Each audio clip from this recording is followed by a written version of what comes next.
And in 1968, I think it was Jim Hines who broke the world record, 10 seconds, 100 meters. Right. Before that, nobody could run because it was impossible. But then somebody did it, and guess what? As soon as somebody did it, it became possible. For others. So which means that impossible becomes possible by thinking differently. Yes. So by thinking that you can actually achieve it, you can actually change history and change the world. Right.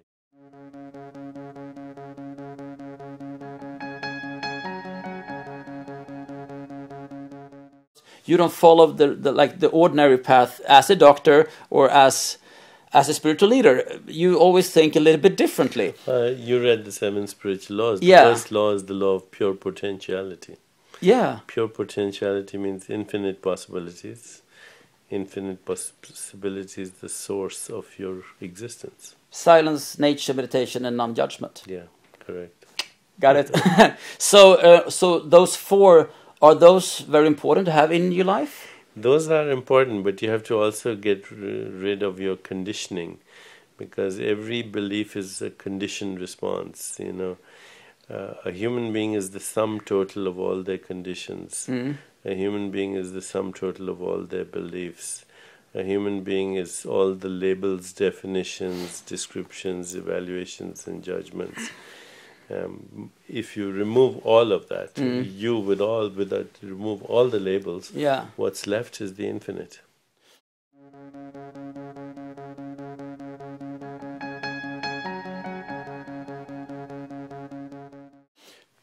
I have something also in my lectures there called the PPL, the public and the personal limit. And it's, as you said, is that people put labels on things, and I don't like the labels. I think that you can create your own labels. And the public limit is that everybody keeps telling you that it's not possible, but the personal limit is what you decide.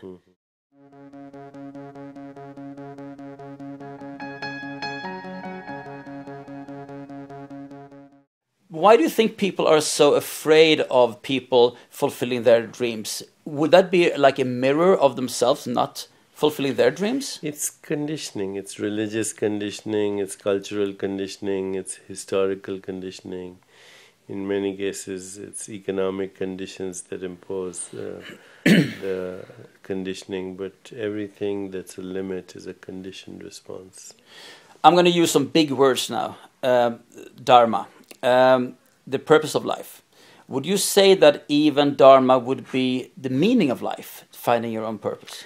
Dharma ultimately is that consciousness that is completely in tune with cosmic law. That Dharma is not only purpose, it's meaning, but it's also the personal and the universal flowing in the same direction.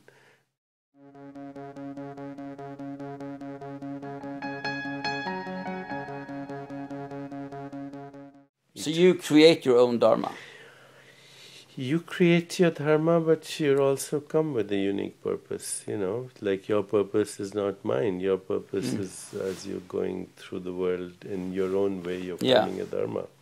My Dharma is to express that in my writing. Yeah.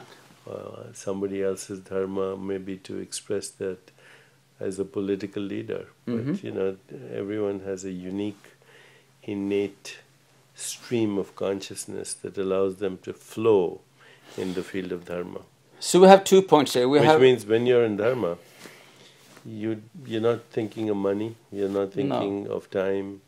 It's like you have all the time in the world and flow. all the money in the world. Yeah, you have the flow going. You have the flow.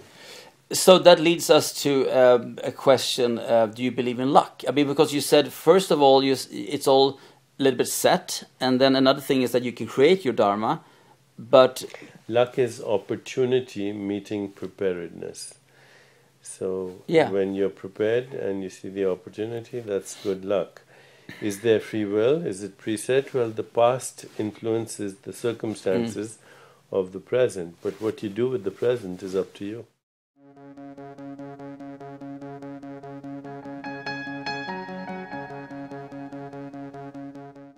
When I read your first book, and when it started open to me, luck came to me. So in my time now, when I've been starting to focus more on giving instead of taking, the luck has started to come to me as a flow. And I believe that as soon as you start to get into that flow, I think that you can create your own luck by, as you said, being prepared. Yeah, luck is synchronicity. It's being in the right place at the right time. Yeah. It's the meaningful relationships. It is giving. So it's actually, in a sense, knowing that when you put a seed out there, depending on what the seed is, there's a forest out there.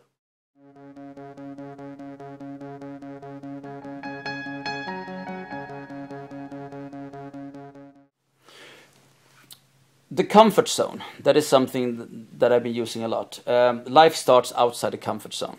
Within the comfort zone, everything is pretty calm, pretty nice, and you will never ever have any problems. But once you start to move outside the comfort zone, things start to get really messy and scary, but also you can win. So for me, life starts outside the comfort zone because you cannot reach anything inside a circle. You have to go outside the circle. A comfort zone is just imposed conditions. It's the hypnosis of social conditioning, nothing more. I think that the comfort zone is something that you also can move forward in time because, I think there are more circles. If you're aware of it, yeah. So how do you become aware of it? You realize that every condition is self-imposed. That if you question it, you have to question every limiting belief. Is it true? Why do I believe is it true? What is it doing to me? Who would I be without it? What are the opposite beliefs? The more you reflect, the more you realize it's just a thought, nothing else.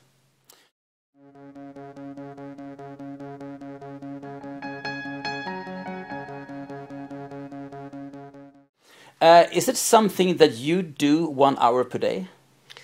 Always? I meditate every morning, actually more than an hour. I meditate 1.5 hours in the morning at about 4 o'clock. Mm-hmm.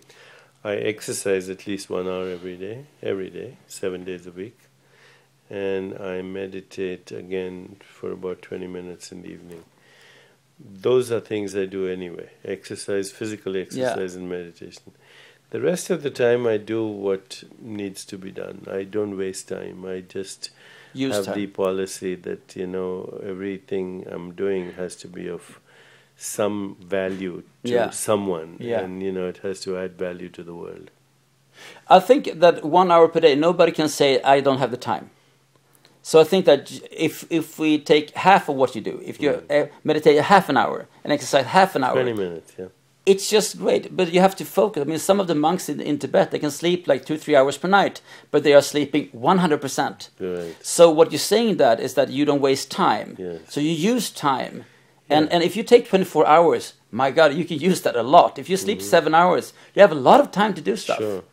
So I actually think that practice and experience silence is important also. Mm-hmm. Some people don't really understand how important silence is. Mm-hmm. For you, silence is something that has been a little bit your trademark, to use silence as learning yourself.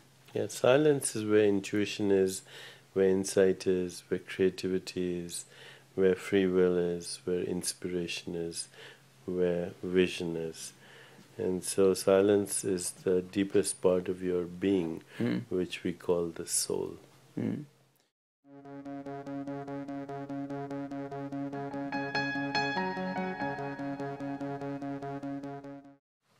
What is happiness for you? Happiness is the ability to love and have compassion. Happiness is getting in touch with the creative source inside you. Mm-hmm. But happiness is also the realization of worthy goals. For me, it's very important, and for you also, Dr. Chopra, that you have to live in the presence. But I always say that you have to learn from the past, you have to plan for the future to be able to fulfill the presence. Why don't you? Not so many people live in the presence. Why do you think that's the point? Well, what was that John Lennon song? Life is what happens to you when you're making other plans. Busy making other plans, yeah. So if you don't live in the present, when you get to where you're going, you still won't be present. So what's the point? The point is to be alive to what is happening around you. because if you're not alive to what is happening around you and always making a plan, when you get there, you won't be present anyway. So what's the point? You know, I think the best way to manufacture the future is to have intention, but having the intention and then the process is always in the present.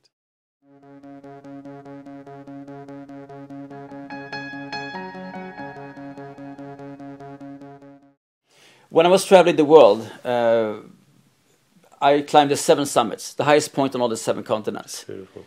It was very, very, very beautiful, and I will send you my latest book called The 7 Summits. And but the thing is that what people ask me is that, but why do you call yourself an explorer? People has already been to all these summits, so it's no exploration. I started to think about that, and I came to the conclusion that exploration is within yourself. Absolutely. What people find when they climb a mountain, they find themselves. So when I bring people to mountains, children and sick people also, they find themselves. They find what they can achieve with their life. So the 7 summits came to my next expedition called the 8th summit.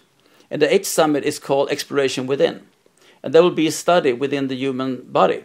And it will be the 7 summits all around the world turn out to be the 8th summit, which is Exploration Within. That's nice. So that is what I'm doing now. I'm doing an exploration. The 8th summit is not going to a new place, but seeing the place with a new eye. So right. It was so nice to meet you, Thank you. Dr. Chopra. Lovely. Good luck on all your travels. Let's stay in touch. Yeah, we will stay in touch. Thank you. Thank you. Thank you.